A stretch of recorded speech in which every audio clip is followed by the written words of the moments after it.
3-episode rule is an important rule in anime that prevents stories from being judged prematurely. It gives slow anime a fair chance to succeed in a medium where hype triumphs all. So today, we're going to be throwing all that out the window.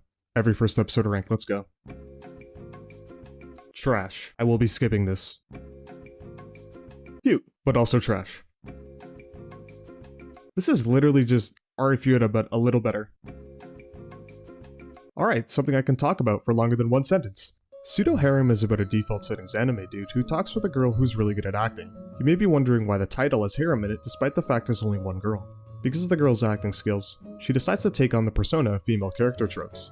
She can change her personality from being an embarrassed girl to a cool and calm girl in an instant. It's a comfy show, but I'd be very surprised if this didn't get stale quickly. The show isn't really for me, but I know a lot of people enjoy it, so if a one-girl harem sounds good, then check it out. This is an isekai about Osamu Dazai. Nope. This Osamu Dazai, and this anime has made me realize something. Even when an isekai author tries to be original, they still can't use anything original. Like, they literally ripped the entire concept of Dazai. Completely. There isn't anything wrong with the idea, but I just find the idea of an isekai author trying to come up with something original and just putting a well-established character in an isekai. You know the deal. Hit by a truck, transported to another world, goddess appears, except it's just Osamu Dazai who just wants to die at all times. It's actually not that bad of a premise, but I can see this one getting old quick. Okamura, our main character, claims he has zero interest in 3D girls. The second he sees a girl, he instantly starts fumbling his words, looking away and sweating nervously. Like, no way, this guy passed out. This guy's got the whole package. Black hair, anime fan, like, I don't think they could have made a more basic main character if they tried. The girl that makes this dude fold instantly is Let's go with Amino. She's obsessed with cosplaying Okamura's favorite anime character and asks him to be her photographer for her cosplays. If you didn't recognize that formula, it's literally just dress up darling. But it's 24 episodes, so a lot could change during that time. I also believe it's targeted at a more ecchi audience, so all the Discord mods are going to enjoy this one. Though I believe the more popular term for it these days is an isekai! Isekai Suicide Squad is a new version of the original Suicide Squad movies done in anime form. It's about a bunch of C-list super criminals who go on an impossible mission. It's got Harley Quinn, King Shark, Peacemaker, and Deadshot, all from the movies, but a brand new addition in Clayface is very welcomed. Really surprised at the hate for this one, mainly because of how much I personally enjoyed it. All the characters are great to watch, and they all have chemistry. It's definitely a little cringe at times, but I mean, what show doesn't have that? There's even an underlying plot with multiple squads being sent to this world for unknown reasons. I'm very surprised that people would turn on this so quick, because I really don't think this one's that bad. The main complaint seems to be the animation, and I could be tripping here, but I swear it really isn't that bad. If you want to watch it, but didn't like it, maybe try the dub. From the clips I've seen, it sounds pretty good. I would say watch it for yourself, even though most people are saying it's bad. 義理の兄というのはただの他人だ. Yes, it's a trashy title. No, it isn't trashy. Yet.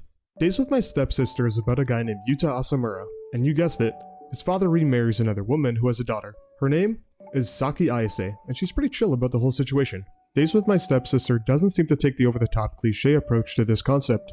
It actually takes a much more relaxed and chill stance on it. One thing that stood out to me about the show was how the direction was focused on making a relaxing vibe. I don't even think there was a single romantic moment between the two leads the entire episode, which leads me to believe this is much more of a show about relationships rather than romance. 私はあなたに何も期待しないから、あなたも私に何も期待しないでほしいの。この意味、あなたなら正確に理解できるよね。I don't expect anything from you. This moment really made me rethink how to approach this show that seemed to be trashy at first glance. If you couldn't tell, the music is really good so far, and while the animation is nothing special, I think the direction of this show makes it engaging. I really think this one has potential, but I could be completely wrong, so who knows?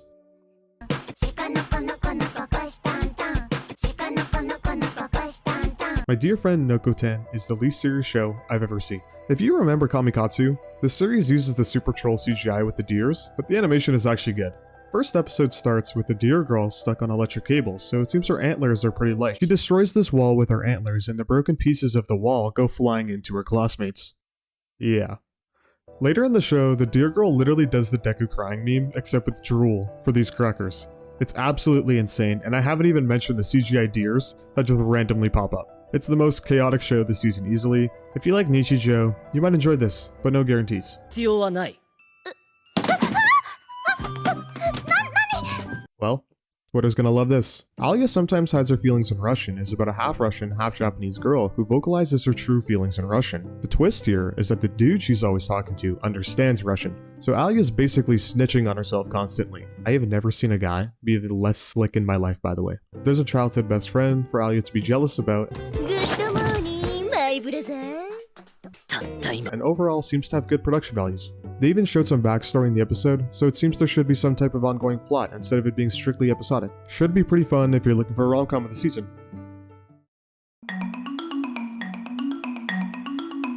The Elusive Samurai is about an 8-year-old boy named Tokiyuki Hojo, and he's the successor of the Kamakura Shogunate. He spends a lot of his days carefree playing hide and seek, with his only talent being how elusive he is. The Elusive Samurai is a Shonen Jump series, and it's by the author of Assassination Classroom, Yusei Matsui, which is pretty interesting to see a series out of Jump not have that much popularity. I've actually read Elusive Samurai, and so far the adaptation has really made up for its shortcomings. The first chapter of Elusive Samurai was honestly one of the worst first chapters I've ever read, but the anime's first episode was fantastic. The animation brings the series to life, with clean movements and framing. There's also this weird priest guy who will be important later that claims to be able to see the future. Tokiyuki has a pretty great life that he enjoys to the fullest.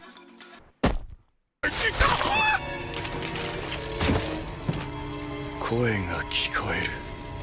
誰の声か。誰だ。我を天下に押し上げるのは。 Suddenly, Tokiyuki's entire family is murdered and everything is taken away from him. With his only talent, he runs away and hides until that priest from earlier comes to rescue him and claim that Tokiyuki will reclaim the Kamakura Shogunate's former glory. I believe this series is kinda like Kingdom, where the battles actually happened, but a lot of what happens in the battles is greatly exaggerated or made up, which is pretty cool. Action fans should definitely have this one on their list of shows to watch.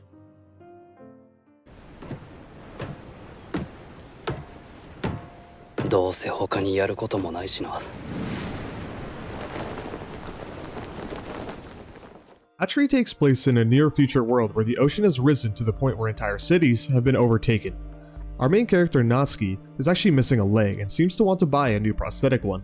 So with a woman named Catherine, they decide to find a way to make money quickly. Luckily for them, Natsuki's grandmother has a hidden treasure in his old town. Except, his old town has been enveloped by the sea. So Natsuki hops in a beat-up submarine and makes his way down in the ocean and to his surprise, finds the treasure. 女の子だ。 They find out it's a robot girl named Atri, and she's such an advanced robot that you can barely tell her apart from humans. I won't say anything more, but I won't lie, this anime looks very promising. The animation, soundtrack, and direction all seem top-notch, and with its futuristic setting based off the sea, it's a goldmine for background scenery, and the anime uses this very well. I even thought the first episode was engaging with a nice twist at the end, but it's based off a visual novel, and I've literally seen 2 anime that are good based off visual novels, and every other one has sucked. Most visual novel readers I've seen have said it looks good though in episode 1, so I'm pretty hopeful about Atri. For now, I'm willing to overlook visual novel track records for how good Atri has looked and the fact Kensho Ono voices the main character, but I can definitely see a world where this ends badly. だって私もずっと宗介のことあんな。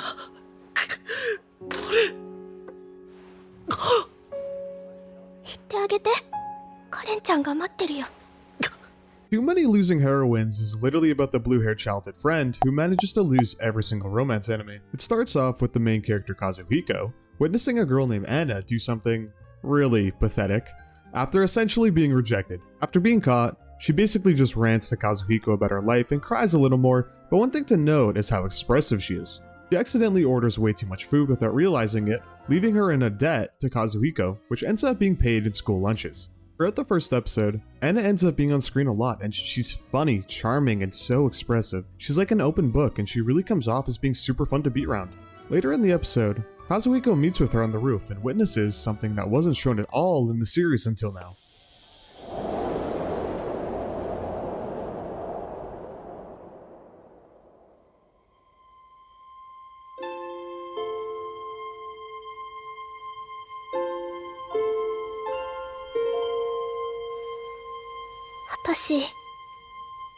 れたんだな。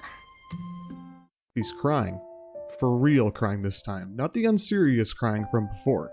You realize how hard that rejection from earlier really hit her, and it feels real and meaningful. It absolutely hits, and the animation is spectacular along with it. I think this series had the best emotional first episode out of every seasonal, and it's easily a must-watch. A lot of people have this weird idea that if something's basic, it means it's automatically bad. With the rise of the Isekai genre specifically, this has really become prevalent because of how oversaturated that genre is. But a lot of these basic shows are still becoming popular. Demon Slayer, My Hero, Black Clover, these are all super popular shows, but they didn't really do anything that new. So why are they so big? The simple reason? They're well-made shows. At number 2 on the list, Wistoria is a great show. Our main character, Will, lives in a world ruled by magic and lives to fulfill a promise made with a childhood friend. Will aims to become a Magiavander, one of the strongest mages in the Wizard's Tower. Unfortunately, Will doesn't have any magic to speak of. Where have I heard that before? Because Will has no magic, he fights with a sword in a world ruled by magic. A very basic premise that almost feels like a copy-paste of Asta from Black Clover. So why is Wistoria doing so well? Simple. There's 3 reasons. 1. Storytelling. Wistoria starts off by essentially embarrassing Will, which makes you feel bad for him. It's quite similar to Shield Hero's start, which people also liked in a sense that it makes you want to root for the main character. Right after this, they show Will's backstory, and this coincides with the second reason this anime is good. A clear goal. Directly after he's embarrassed, they show you Will's reasoning for going through this, and it hooks you into Will's story. This makes Will likable, and also have a clear endgame goal stated all within the first 10 minutes of the episode. The third reason? That animation.